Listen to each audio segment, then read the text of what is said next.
Hello to listeners all over the world.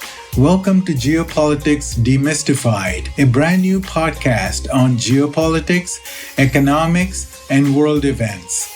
This will be a unique podcast of monologues, fascinating guests, and listener perspectives. The goal of this podcast is to present objective and unconventional views that you will not find in the mainstream media, which for the most part is ignoring the fact that we are living through a profound inflection point in history. The world as we knew it since World War II, and especially since the fall of the Soviet Union, is disappearing.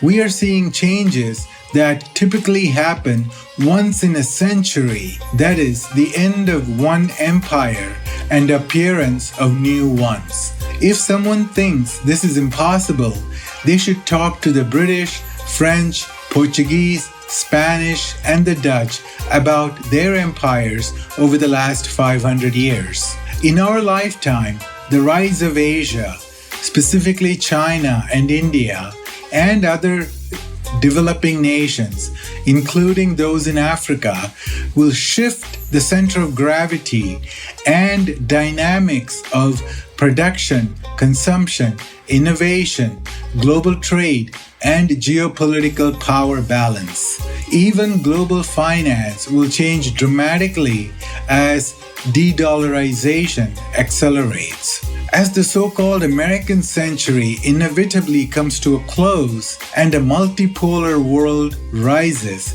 we need different paradigms to understand the present and the radical changes in the imminent future. More importantly, this seismic transformation is not going to be smooth, since the global powers are likely to fall into the famous Thucydides trap.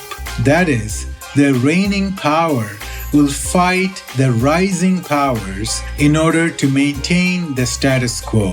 Thus, we're also living in dangerous times, as evidenced by the wars in Ukraine, the Middle East, and possibly in South China Sea. There is a potential for large regional wars or even a catastrophic World War III. So that's what we will focus on in these podcasts every week. What, who, why? What is happening around the world? Who is involved?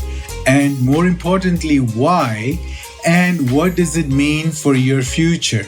In Geopolitics Demystified, we look at this new world of disorder through a novel prism and offer objective analyses that you won't find in mainstream media. We bring you 3 podcasts weekly, each one with a different flavor. Once a week, we will have monologues by yours truly, S.L. Canthan, on geopolitical events and my own analyses, like this one. Second, we will have a distinguished guest every week with compelling views on current events, history, geopolitics, and economy. Finally, an interactive and free-flow podcast where you, the listener, will get to call in or write to us and express your thoughts or ask questions on the pivotal events around the globe. In this podcast, we will answer the question of why geopolitics is fascinating and omnipresent. It affects the lives of every person on Earth, whether they understand it or not. The word geopolitics comes from a combination of geography and politics. However, it is not simple anymore in this highly interconnected, sophisticated, and globalized world. Here's a shocking truth. What we buy, eat, read, watch, and think are affected by geopolitics. Where we work, how much we earn, how much tax we pay, why we get sick, and what medicines we take, and even how good is the infrastructure in our country are determined by geopolitics. Let's take the extreme case of war, a consequence of geopolitics. Obviously, everything gets disrupted in a war. For people in Ukraine, the devastations are real. But the repercussions are also felt worldwide. For example, Europe is experiencing severe energy crisis and deindustrialization. And the disruptions in oil, gas, fertilizer, wheat, etc. are felt worldwide. Similarly, what happens in Gaza, a tiny land of 5 miles by 25 miles, has the potential to bring many countries into war. Think of the ramifications if the US and Israel start bombing Iran. Then there are countries who don't obey the American diktat and thus are subjected to sanctions, like Cuba, North Korea, Iran, and now Russia. Sometimes there are unintended consequences. For example, the US was hoping to crush the Russian economy with shock and awe sanctions. Instead, what happened was de-dollarization and Russia's embrace of Chinese yuan. In 2023, Russia's economy is growing faster than that of the US, and Germany is in recession. However, even when a country cooperates with the US, it can find itself in hot water simply because its relative power to the US is too threatening. China, for example, is targeted with tech wars, trade wars, and propaganda wars to make sure that it doesn't surpass the USA in GDP, technology, or diplomatic influence. How about allies? Europe, with a combined GDP of about $24 trillion, is too big for comfort and has become a frenemy for the USA. Ergo, geopolitics demands that Europe's economy should suffer. This is why the US drove a wedge between Europe and Russia and sabotaged a big treaty between Europe and China. And if you believe the legendary journalist Seymour Hersh, the US even blew up the Nord Stream pipeline. But geopolitics is more. It's also about corporate control. There's a reason that every non-enemy of the US has Facebook, Google, Microsoft, McDonald's, Coca-Cola, Citibank, etc. In fact, a country would turn into an enemy if those corporations are banned or restricted. Similarly, good allies of the US would have a liberal economy that allows venture capitalists to own or control tech startups. For example, in India, most successful startups have prominent American investors. The really good allies of the US would host one of the 800 US military bases around the world. By this standard, Germany, Japan, and South Korea are the best allies, since they combined host more than 100,000 American troops. Note that these so-called allies cannot have any military bases in the USA. It's a one-way friendship. Similarly, free trade and liberalism work only one way. For example, Indian billionaires cannot take ownership of a whole bunch of American companies. This double standard is also why TikTok is demonized in the US, which also persuaded numerous other countries to ban Huawei and to stop selling semiconductor chip-making machines to China. Here's another shocker. Development of countries are also restricted by geopolitics. In Africa, many countries are forced by the IMF and the World Bank to grow only commercial crops that benefit Western countries. For example, like coffee and cocoa. For every $1 that an African farmer makes, Western corporations like Nestle or Starbucks will make $100. Thus, ignoring essential food crops, the African countries are forced to rely upon US and the EU for wheat. As Kissinger said, "Control oil, you control nations. Control food, you control people."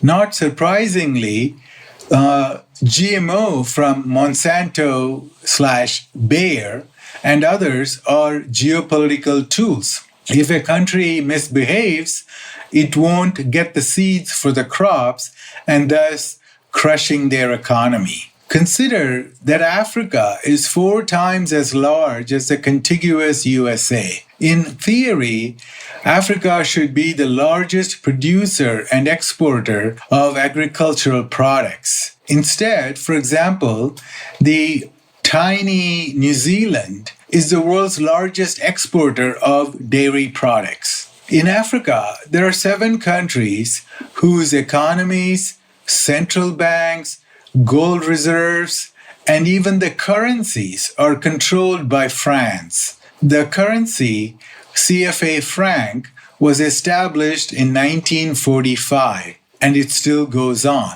This is blatant colonialism. In Latin America and the Caribbean, every time a progressive leader tried to improve the lives of people, like raising the minimum wage or even mandating public education for children, the US would try to stop the leader through intimidation, sanctions, soft coups, and hard coups, or even assassinations, as it happened a lot during the Cold War. Look up John Perkins on YouTube. He is the author of the book Confessions of an Economic Hitman. In the Middle East, every country has to obey Israel and America. The few recalcitrant ones, like Iraq, Iran, Syria, and Libya, have paid big prices. People there don't understand that the West prefers dictators there. It's easier for the West to control the countries that way. There's one throat to choke.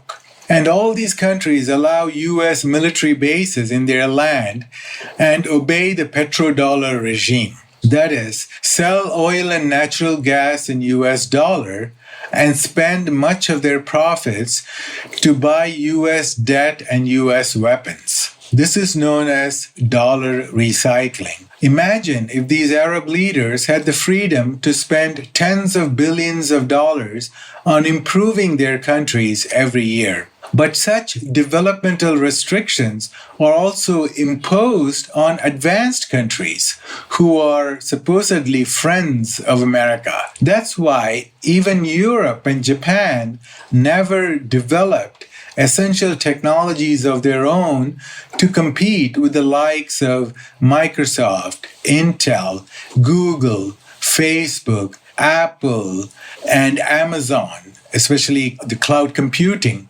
Dependency on core technologies means obedience. Also, US technologies allow extensive spying on the European, Japanese, and other partners. All these countries are vassals who never challenge the US, and they just follow the orders. And they pay a big price. For example, Germany's economy grew 0% in the last 15 years and has now been surpassed by California.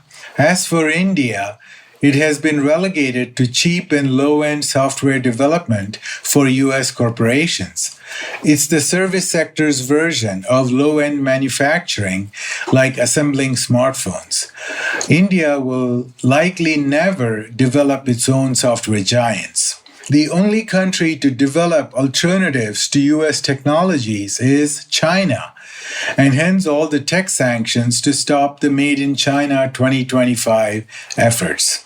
Similarly, the zeitgeist of geopolitics is neoliberalism, driven by financial overlords. They prefer service jobs over manufacturing and wars over infrastructure. This is why China has amazing infrastructure, while the US and allies have dilapidated and crumbling bridges, roads, railways, subways, and airports. Now let's take a look at nutrition and medicine. Food and medicine are no doubt the essentials for survival of any country. However, the basic concepts of nutrition and pharmaceuticals have been hijacked by Western corporations. Simplistic notions of reducing food into a combination of proteins, carbohydrates, fats, and vitamins, demonizing fat and cholesterol, selling processed food full of chemicals and GMO, rejecting the medicinal properties of food,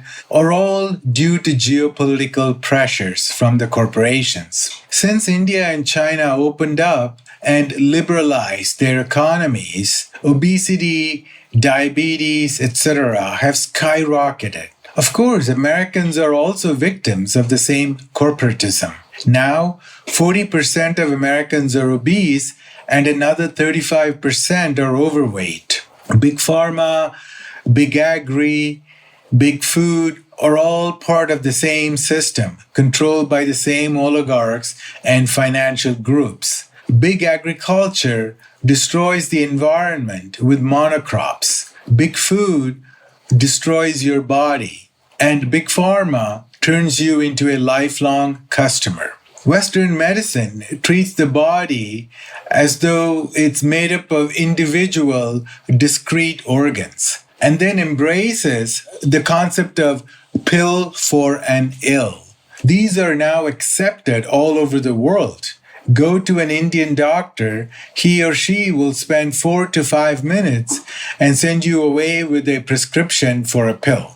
Next, information, education, media, and propaganda. Globalization and geopolitics also determine everything from what is taught in schools, what the mainstream media says or ignores, what social media platforms allow, what politicians say in public, etc. The truth about many things will never be talked about. For example, there are a couple of political science courses in the US to talk about how American imperialism worked during the Cold War. Otherwise, the mainstream media narrative is dumbed down Disney version of world affairs. And if you look at the mainstream media in India, it's almost 100% aligned with US narratives. The number one English TV channel in India is CNN. Indian mainstream media will never reveal the truth about the wars in Syria, Ukraine, Gaza, etc. This is colonization of the minds. Geopolitics is also social engineering. All the new norms and views about family, sexuality, religion, etc., that arise in the US quickly get propagandized to the rest of the world thanks to America's enormous soft power through TV, music, Hollywood, Netflix, social media, mainstream media, non-governmental organizations, and even the UN. Next, let's take a look at art. Here is something shocking but true. The abstract modern art was promoted by the CIA during the Cold War. The CIA thought that abstract paintings would show America's uniqueness, creativity, and freedom as a contrast to the Soviet Union. Although everyone in America, including President Eisenhower, hated this modern art, the CIA went forward promoting it. One example was the Congress of Cultural Freedom, a vast jamboree of intellectuals, writers, historians, poets, and artists, which was set up with CIA funds in 1950 and was run by a CIA agent. The famous MoMA, Museum of Modern Art in New York, was created by an American oligarch, Nelson Rockefeller. He also controlled Chase Manhattan Bank, Standard Oil, among many others. He was the Assistant Secretary of State during World War II and was closely linked to the US intelligence and military. Later, he became America's vice president. MoMA got paid by the CIA to promote the new modern art. On the museum's board of directors sat William Paley, who was not only the founding father of the CIA, but was also the chairman of CBS Corporation, America's premier TV channel. This simple example shows how everything is linked: politics, intelligence, media, banks, oil companies, art, and so on. By the way, the CIA spread this modern art all over the world. When the British Museum Tate didn't have enough money to host the paintings, the CIA took care of the finance. Tate Modern Gallery has now become London's leading art museum with millions of visitors every year. What began as a weird obsession of a few people at the CIA has affected art all over the world. Most people will hear the story, find it interesting, and move on. However, we could ask, what current social trends are being manipulated by hidden hands? Conclusion. So as you can see, geopolitics affects us in a myriad of ways. Everything is linked in this world. You cannot separate traditional geopolitics from economy, trade, technology, food, agriculture, medicine, big pharma, etc. Thus, if we want to understand the world, we need a holistic understanding and broad interest in everything. In the next podcast, we will talk about how to become good in geopolitics. What does it take to understand geopolitics? It's very complex, but fun. We will talk about history, geography, military, economy, power politics, propaganda, psychology, etc. Right now, geopolitics has been reduced to slogans and soundbites these days, and mainstream journalism has become predictable and ideological chambers. Thus, understanding geopolitics requires learning from non-mainstream sources like this podcast. Dear listeners, I hope you enjoyed this podcast. Please spread the word and share this on social media. Until the next podcast, have a wonderful week. Cheers. Essel Canton.